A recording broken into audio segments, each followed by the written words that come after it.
So this past Christmas, Shaquille O'Neil, y'all know Big Shaq, gave away 1,000 PS5s and 1,000 Nintendo Switches to kids for Christmas. Now, this generous gesture was intended to bring some Christmas cheer to underprivileged children during the holiday season.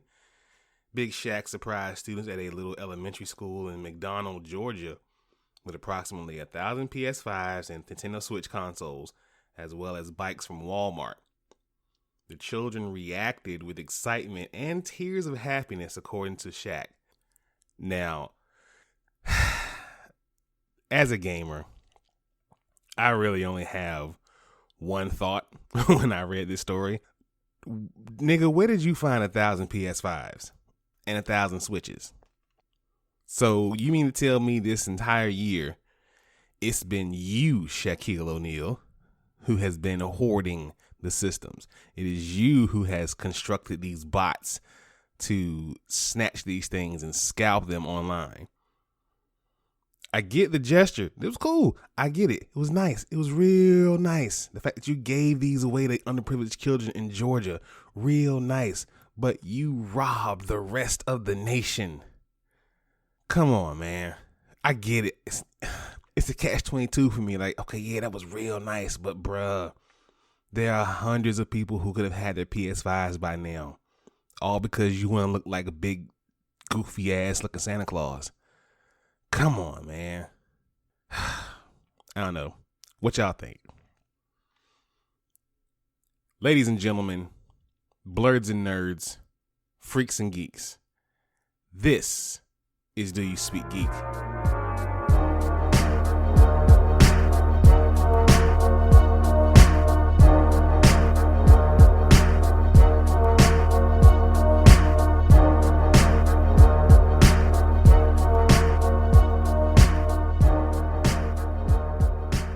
What is going on, everybody? Happy New Year. We are in 2022. Yeah, let's get it. Welcome to the podcast, Do You Speak Geek? This is episode 104. Shout out to everybody who has been rocking with DYSG and listening so far. And if you are new, welcome to Do You Speak Geek? This is the podcast we bring you all the latest and greatest news and reviews in the geek realm. First and foremost, shout out to all new subscribers and all new followers. Shout out to y'all the MVPs. Y'all keep me happy. Y'all keep me uplifted. I love all of y'all. And to the loyal fans, y'all know y'all real ones. Appreciate y'all. If you are listening on this podcast, you're probably listening on Spreaker. That's the home team. Shout out to Spreaker. But we are on every other major podcast outlet out there as well, too. So wherever you get your podcast, be sure to search for Do You Speak Geek and hit that subscribe button. DoYouSpeakGeek.com, the central hub for everything DYSG. And I mean everything. We got blog, we got merch. A lot of new stuff is coming to the website this year. So you guys keep a lookout for that. I will announce it, at some point soon. But, y'all keep a lookout for that. But until then, the merch is there, the photos are there, the videos are there. So check that out at DoYouSpeakGeek.com. Follow us on social media, Facebook at DYSGFB, Twitter at DYSG_tweets, and Instagram and TikTok at Do You Speak Geek.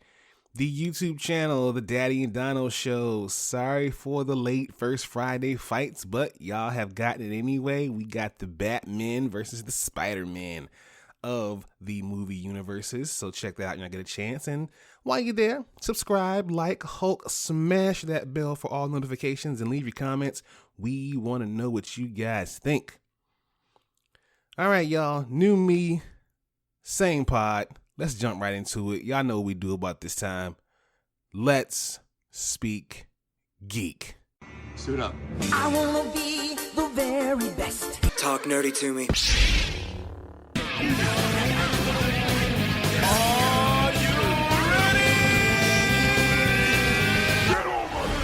All right, we got reviews coming at you at rapid fire, not many of them.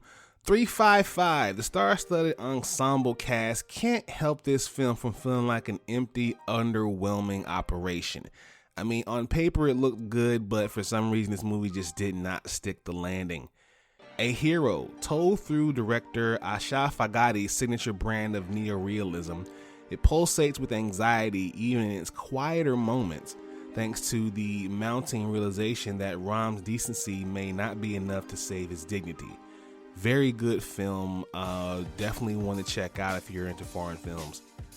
And finally, The Peacemaker premiere on HBO Max. James Gunn's spinoff of the Suicide Squad character tackles the problem of vigilantism with goofy humor and tons of violence. This is definitely going to be one of those standout series for the year 2022. Can't wait for y'all to see this one. All right, the big thing that happened this past week was the Consumer Electronics Showcase 2022. Let's talk about a few things that dropped during that event. The Razer Zephyr Pro Mask takes everything ridiculous we loved about the original mask and adds a voice amplifier and a slight $50 premium. So, if you guys are into these masks, I think my man Con-Man Hilton's into masks. Check this one out, y'all, get a chance. The Asus ZenBook 17 Fold OLED. Foldable laptops are getting bigger at CES 2022 as Asus announced the ZenBook 17 Fold OLED with a 17.3 inch foldable display. Now, this beauty of a machine is, it's a big display or tablet, however you want to look at it. And you can have it sit up halfway and have a physical keyboard on top to use as a traditional laptop. So, however you choose to do your thing, this laptop has you. PSVR number 2. Sony made a surprise appearance at CES 2022 with the keynote by dropping the name the PSVR 2 of its next virtual reality headset. The surprise announcement was even more auspicious, with Sony outlining the next-gen head-mounted display would feature an OLED display, 2000 by 240 per eye-panel resolution, 110-degree field of view, and a 90 Hz as well as 120 Hz refresh rate. Needless to say, this is going to be a bad joker here. I can't wait to see what we do on the PSVR 2, especially now that your boy finally got a PS5. Yes, y'all, it's true. I finally got one. Shaq couldn't keep me away. I finally got one, y'all. Let's get it. Keeping up with the news, Arcade One Killer Instinct Pro. Now, this cabinet is bad. It was announced with a full-size cabinet and a larger 19-inch screen, better controls, speakers, and a few extra flourishes, including chrome trim and light-up coin slots. So, if you guys are into Arcade One cabinets for your house, this is definitely one to get. Then the NVIDIA GeForce RTX 3090 Ti, a complete opposite spectrum of affordability. NVIDIA also announced its most expensive graphic card yet.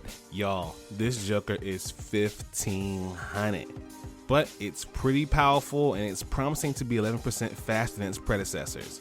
So if you're into graphics cards and you want an expensive one, this is the one to get. Samsung Gaming Cloud. It's making it a bit easier to play games with the plethora of cloud gaming services we have today by introducing a new cloud gaming hub to its TVs from Samsung. To be clear, Samsung isn't announcing its own cloud gaming service, but rather a repository for users to easily access NVIDIA's GeForce Now, Google Stadia, and Utomic. And lastly, Sony has released PS5 ready OLED TVs. Sony announced a new flagship OLED 4K TV in the form of the A95K series that promises to display more vibrant colors thanks to its QD OLED panel.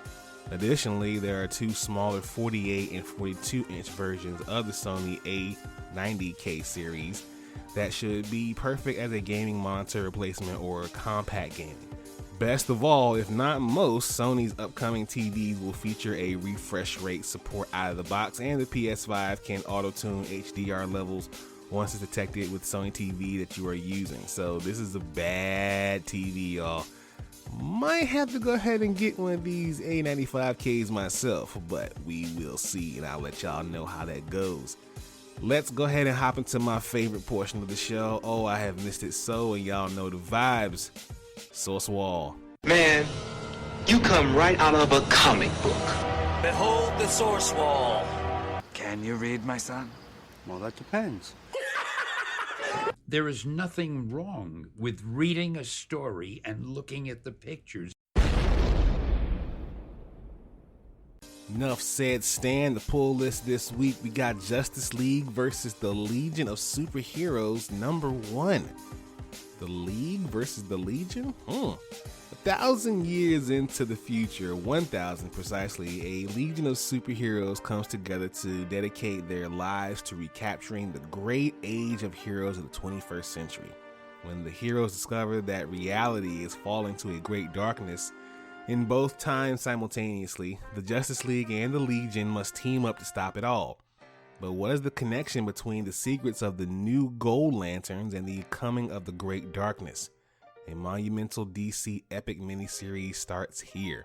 Wow, the Legion and the League. Yeah, I'm in. Let's peep it. I'm in. I'm gonna check it out. Daredevil Woman Without Fear #1, the next pulse-pounding chapter in the saga of New York City's guardian devil, this time starring Elektra as Daredevil. Joined by Rafael de la Torre, Chip Zdarsky continues his landmark run and the Daredevil story that spins directly out of the shocking revelations in the pages of Devil's Reign. Elektra is the world's deadliest assassin. We know this. And she's taken a vow not to kill. Whoa. Someone puts themselves directly in her path with deadly consequences. What else would you expect from Marvel Universe's greatest hunter? Ooh, what are we doing right here? What are we talking about? I'll definitely be reading this one. Rain #1. On a seemingly normal August day in Boulder, Colorado, the skies are clear and Honeysuckle Speck couldn't be happier. She's finally moving in with her girlfriend Yolanda, but their world is literally torn apart when dark clouds roll in and release a downpour of nails. Splinters of bright crystal that shred the skin of anyone not safely undercover. Rain makes vivid this escalating apocalyptic event as the dulge of nails spreads across the country and around the world, threatening everything young lovers Honeysuckle and Yolanda hold dear. Yikes. It's raining sparkly shards. Yeah, no thank you. I'm getting out of here. No thank you. And finally, we have The Scorched #1. This first all-new issue of Todd McFarlane's superhero team book. There's a threat so big that no single hero can stop it, and the formation of this new supergroup is the only thing standing in its way. Members will include Spawn, Redeemer, Gunslinger, Medieval Spawn, and She-Spawn, with many more heroes waiting in the wings. Join the battle in the first issue extravaganza as the forces of heaven, hell, and earth collide. Y'all, I am definitely ready for that one. This is gonna be a good book. And like this book and others, please be sure to check those out this Wednesday at your local comic book store. Let's watch this. Watch this, y'all. Thunder! Thunder! Thunder! Lannister always pays his debts. Whoa, dude. I am the villain of the story. Alright y'all, The Boys Season 3 will premiere in June. The release date was finally announced during the installment of Vought News Network digital video miniseries 7 on 7 with Cameron Coleman, which was designed to help bridge the gap between Season 2 and the upcoming third season, following from the explosive action of the last season finale back in October 2020. Toward the end of Season 2, Homelander found himself in a particularly bad place. He started to lose his grip on reality. Okay, joke. I'm just thinking about the end of losing the grip anyway. And desperately tried to regain control of the unraveling situation. In a scene that was originally cut from the first season, he repeated Chant's phrase, "I can do whatever I want." Oh God, there it is again. And that appears to be his outlook this coming season. All right, y'all, here we go. June, let's get it. It's gonna be great. It's gonna be crazy. We already know The Boys always brings it. It's one of those shows that we all look forward to every single year, and I am deeply excited. Let's go. Now, if anyone wants to chime in and, put some money in on it, the CW is up for sale. So the Hollywood Reporter revealed a memo that was sent to CW employees informing them of plans to explore a potential sale of the network. The CW is home to shows like Walker, Riverdale, and DC shows like Batwoman and Flash. The CW was a joint venture between CBS and Warner Media that was formed in 2006 when the two companies combined UPN and the WB. Under this agreement, Warner and CBS would produce content for the network evenly, but the success of the DC Arrowverse meant Warner was providing most of the top shows like Flash, Superman and Lois, Batwoman, and Legends of Tomorrow. Despite the popularity of DC Comics, The Hollywood Reporter says the CW has never been profitable. Wow, never. And that revenue was primarily generated from licensing shows to international markets and streaming services. For a long time, the CW licensed shows like The Flash and Riverdale to Netflix, but ended this deal in 2019 as Warner and CBS focused on their streaming platforms, HBO and Paramount Plus, respectively. As the two networks began to keep their content library to themselves, revenue from licensing and foreign sales dried up, potentially leading to the CW's current situation. In a memo to the SAF, CEO Mark Pedowitz confirmed that CBS and Warner are looking at exploring strategic opportunities for the network. But for now, the channel will continue to provide original programming for the upcoming season. Wow, it's crazy how they've never been profitable for those DC properties. You would think because that's like one of the main reasons people even watch CW nowadays. Whether you still watch it or not, it's up to you. But it's crazy that this network is being sold that way. And I get it what they're doing. I mean, with the streaming services being what they are nowadays, I really do see most of, if not all of these DC properties being exclusively streamed on HBO Max. But yeah, it's kind of sad that CW is going to be sold because it's one of those networks that you really look forward to seeing new shows. And, you know, I guess I'm a CW head, I guess. I don't know. But we'll see. Hopefully things work out in the end and these shows we continue to watch. And y'all, this is probably the biggest and probably geekiest news I have heard in a while. Scott Pilgrim Anime reportedly in development for Netflix. Yo, come on. Come on. A Scott Pilgrim Anime? Okay. The Hollywood Reporter reports that Scott Pilgrim revealed to be in development for release on streaming platform for Netflix.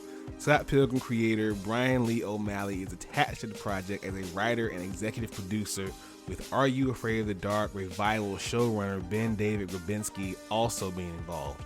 The pair will serve as showrunners if the series is greenlit. Anime production studio Science Saru, which was involved in Star Wars Visions among other projects, will produce animation for the series if it gets the go-ahead. Listen to me very carefully, whoever you are out there that has the authority to greenlight this. You better greenlight this, and you better not ever pull the red light. Come on, man. A Scott Pilgrim anime?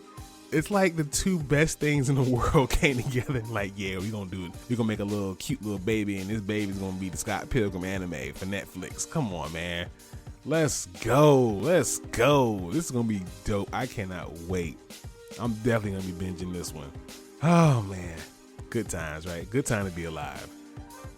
Let's hop into Thumb Life. Peace, love, and video games! It's on like Donkey Kong.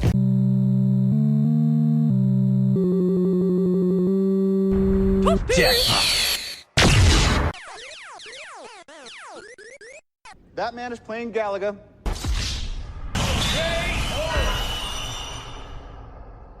All right, you gamers, we got one piece of news here. E3 will apparently be once again held online only. The Entertainment Software Association, which is the entity behind the annualized gaming convention, announced this past week that it will be shifting to an online format only in 2022. This is the second year in a row that E3 will be held solely online, with the culprit behind the situation once again being COVID-19. In a message given to Game Beats earlier this week, the ESA revealed the plans that hold E3 in Los Angeles Convention Center have been scrapped following the rapid spread of the Omicron COVID-19 variant. Quote, due to the ongoing health risks surrounding COVID-19 and its potential impact on the safety of exhibitors and attendees, E3 will not be held in person in 2022, end quote. Said the statement from the ESA. We are nonetheless excited about the future of E3 and look forward to announcing more details to come. As mentioned, this marks the second year in a row which E3 will again be held in a digital capacity only.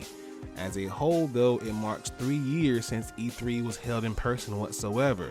In 2020, E3 ended with getting scrapped altogether after the COVID-19 pandemic first began. So this kind of makes you wonder, what's the future for E3 looking like? Will they ever go back to in-person? Will it always be online? And how long will, the public, the best word is tolerate it being only online? I don't know. But once again, E3 is online. Let's get it. E3 is going to be coming, but y'all ain't going. Oh, mask up, people. Mask up, so I can say. Mask up, get vaxxed, so I can say. Well, that is the pod, people. I'm going to go ahead and get out of here. Thank you all for listening. Please listen to this podcast. Follow this podcast. Subscribe to this podcast. Let your boy know what you think about this podcast. Visit the website, doyouspeakgeek.com. Follow us on social media, Facebook, Twitter, Instagram, and TikTok. Check out our YouTube channel. Like, subscribe to the videos there. As always, people, live to play to win to live. I speak geek. Do you speak geek?